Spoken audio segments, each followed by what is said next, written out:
অকল আমি 12.1 আমি 7 নম্বৰলৈকে কৰিলো এতিয়া মই 8 নম্বৰটো কৰাম তোমালোকক যে কি দি আছে এটা সমকোণী ত্ৰিভুজৰ মাপ দি আছে 30 সেন্টিমিটাৰ আৰু ইয়াৰ বাহুৰ মাপ দি আছে 5 সেন্টিমিটাৰ সমকোণী ত্ৰিভুজ বুলি কওঁতে এনে ধৰণৰ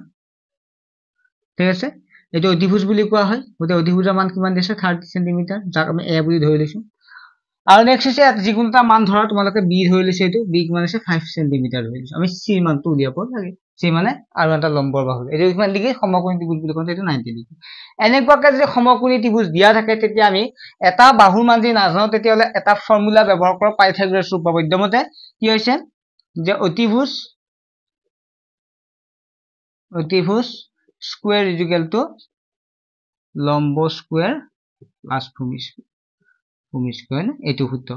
এই ফৰ্মুলাটো ব্যৱহাৰ কৰা এই ঋতুভাৰটো এফালে আহিলে এনেকুৱাকৈ লিখা যায় ঠিক আছে ঋতুভাৰটো আমি এফালে যদি আনো স্কয়াৰটো এফালে আনিলে ঋতুভাৰটো আহি যায় বুজি পাইছা স্কয়াৰটোৰ কাৰণে স্কয়াৰটো মই এইটো সাইডে আনিলে ঋতুভাৰ হৈ যায় ওকে এটা আমাক কাৰ মান লাগে এবাৰ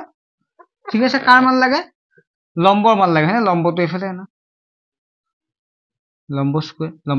লম্ব মানে এইটো লম্ব হয় নহয় এটা অতিভুজ স্কয়াৰ মাইনাস কি হ'ব যেটা আমি চেঞ্জ কৰিছো ওটা মাইনাস ভূমি স্কয়াৰ যেটা আমাক লম্বটো লাগে গতে এই ঋতুভাৰ এই স্কয়াৰ যিটো চিন আছে এইটো মই এফালে আনিলে কি হ'ব ঋতুভাৰ হ'ব ঠিক আছে গতিকে অতিভুজ স্কয়াৰ মানে কিমান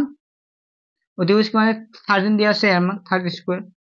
মাইনাস ভূমি স্কয়ার মানে কিমান আছে 5 স্কয়ার দিয়া আছে 13 পূৰণ যদি 13 কৰোঁ তেতিয়া 169 পাম তোমালোকে পূৰণ কৰি চাবা আৰু 5 5 গুণ 25 যাব 169 ৰ পৰা কিমান হ'ব 9 ৰ পৰা 5 গলে কিমান থাকিব 4 থাকিব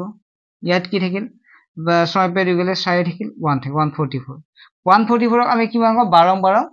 144 জানা নহয় তোমালোকে গতে কিমান 12 স্কয়াৰ হ'ব 12 12 144 গতে স্কয়াৰ আৰু ঋতুভাৰ কেনসেল হ'ব অকল কি থাকিব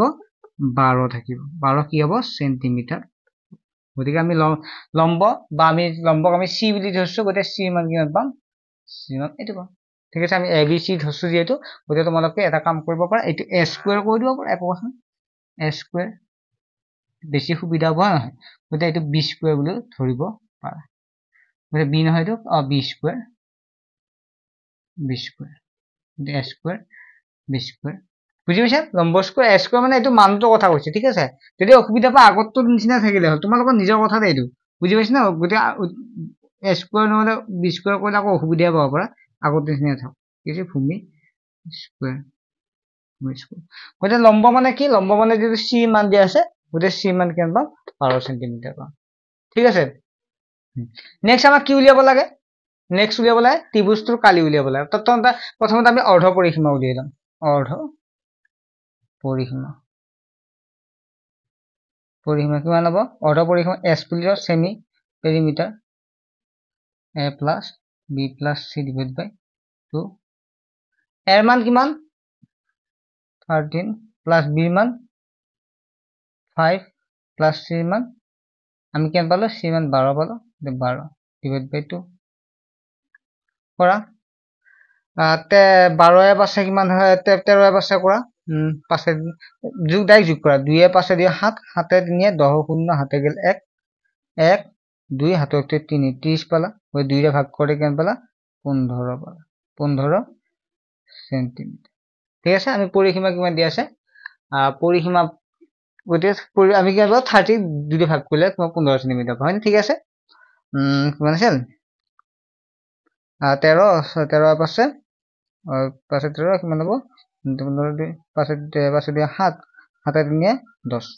1 1 2 3 ওকে সৰু খুৰাতে ভুল হয় আগতিবা ঠিক আছে সেইকাৰণে মই চাই লৈছো এটা আমাক কি লাগে আমাক কালি লাগে সৰু খুৰাখিনতে আমি জানো বুলি যদি সৰু খুৰাখিনি ভুল কৰো কোটাই অংকয়ে খুলি যাব গতে কালি কিমান আছিল সূত্ৰ s s minus a s minus b s minus c গতে s ৰ মান কিমান s ৰ মান আছে 15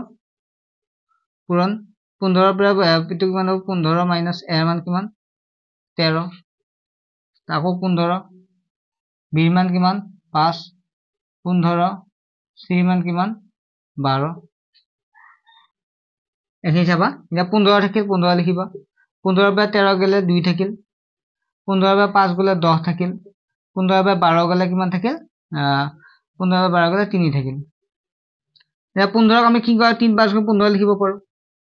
2 থাকিল 10 2 5 গুণ 10 লিখিব পাৰো এবাৰ 3 থাকিল 3 3 3 3 3 স্কয়াৰ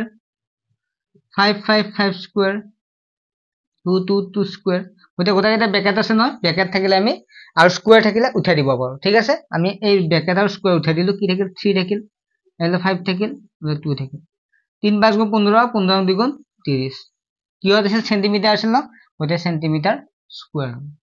এটো আনসাৰ ঠিক আছে বুজি পালে লাইক কৰিবা ভিডিওটো চেনেলটো সাবস্ক্ৰাইব কৰিবা লগতে তোমালোকে যে অনলাইন ক্লাস কৰিব বিচাৰে এই নম্বৰটো এসএমএস কৰিবা